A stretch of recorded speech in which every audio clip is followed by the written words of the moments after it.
jer li evropski lideri imaju prevelika očekivanja od balkanskih lidera koji do sada pa i nisu se baš tako pokazali kad su reforme evropske u pitanju? Pa ja mislim da još uvijek Europska unija i dosta zemlje članice imaju strpljenje, ali sa druge strane naravno postoji nedostatak i spremnost unutar Evropska unije da se nastavi sa tom procesom. Naravno, vrata su otvorene i zna da postoji ta evropska perspektiva za zemlje Zapadnog Balkana, ali također ne vidimo dovoljno signala sa strane Evropska unije i sa strane zemlje članice da oni žele da ubržavu taj proces. Znači oni kaže, vi radite reforme i ako ste spremni, onda dođete. Ali naravno ne postoji neka poruka koja bi bilo jače da želi da Evropska unija baš stvarno želi te zemlje da bude članove i da podrži te reforme.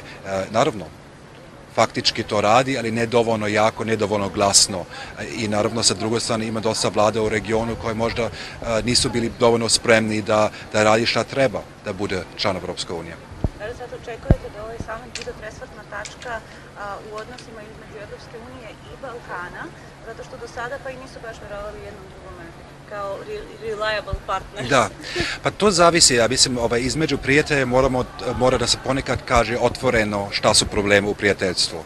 I to do sada Evropska unija nije dovoljno uradila, u smislu da nije rekla otvoreno šta su problemi u regionu, da je nedostatak demokracije, nedostatak vladavine prava, zlopotrebe, institucije. I sve to treba Evropska unija puno glasnije i jasnije da kaže.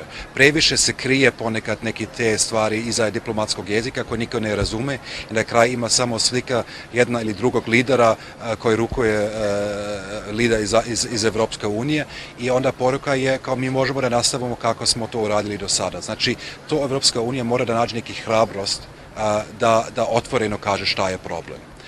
I onda danas u summit ne bude očekivan neki breakthrough. To je više simbolički akt, ali ako simbolizam bude mi hoćemo da vi budete član Evropska unije, ali mi moramo otvoreno da govorimo o reformu, o demokraciju, onda to bi bila dobra poruka. Ja se plašim da poruka može da bude i mi hoćemo stabilnost, mi hoćemo mir na Balkanu i kako vi to radite, koja vrsta vlade imate, to nama ne zanima. I to bi bio loša poruka. Da li mislite da makedonske institucije imaju dovoljno kapaciteta da to isporuči ono što traži Evropska unija, to sa jedne strane, a sa druge strane, da li ova finansijska injekcija koja sad obećava Unija je pravi način da stabilizuje region? Mislim, ta financijska podrška je samo, prvo, ja se plašim da neće biti tako veliko kako neki ljudi su to se nadali. I zbog toga ja uvek kažem, nije dobra ideja da se govori o Marshall plan, zato što to smo čuli već toliko puta i svaki put nije bio baš pravi Marshall plan. To bi bilo dobro nešto na taj način za regiju, ali to ne vidim da će doći do stvarnog Marshall plana za regionu.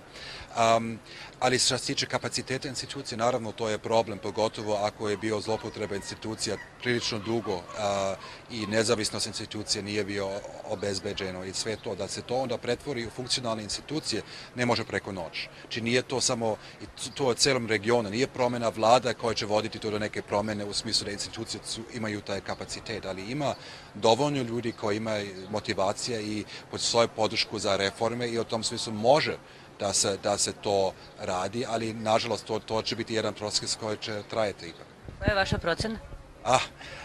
Bolje da ne dam procene, se kaže uvijek da naučnici koji daju procene, to je kao majmuni koji šutiraju dartove na bord i to sigurno ću grešiti, ali ja mislim da neće biti, mislim, kad govorimo o Makedoniji, ne može da bude brže od 5 godina, nažalost to tako ide, može da bude manje od 10 godina, ako se rešava spor oko imena sa Grčkom, onda puno brže može da ide i sve zavisi od motivacije Evropska unija i od motivacije i mogućnosti vlade u Makedoniji.